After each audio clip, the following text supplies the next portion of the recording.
And she's speaking to this gentleman through the chain link fence, who I recognized was an airport employee, the small airport. And I walked over to give her a hug and say hello.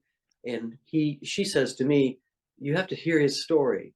And this guy of rural Texas, small town Texas, coaxed out of his story, tells a very similar story of his life, where he, in Dallas a few years before that, was lost in his own thought on the edge of a busy road. He lives in a very small town, so Dallas is not a very small town. And so he was, oblivious in some ways by living in a small world. Traffic is not as great.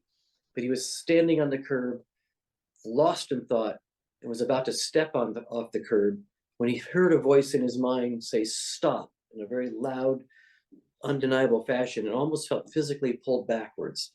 He was on his own, and there was nobody around him. And immediately afterwards, a truck blew through right where he was about to step. It obliterated him. And so he, in retrospect, probably sweating and wheezing, realized that the voice was his mother, who had died 6 years previously.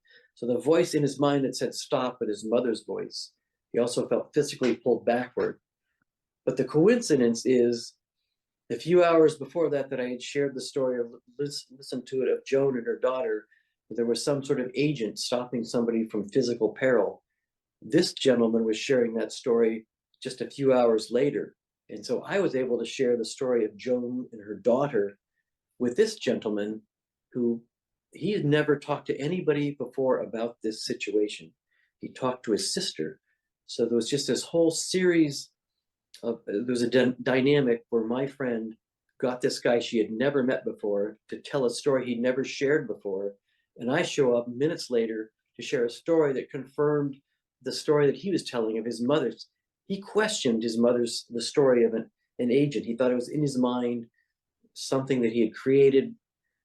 But this story, very shortly afterwards, of another very similar situation, gave him confirmation that maybe there was something else afoot, that his mother indeed was somehow part of the process, his deceased mother, of preventing him from pretty certain physical peril.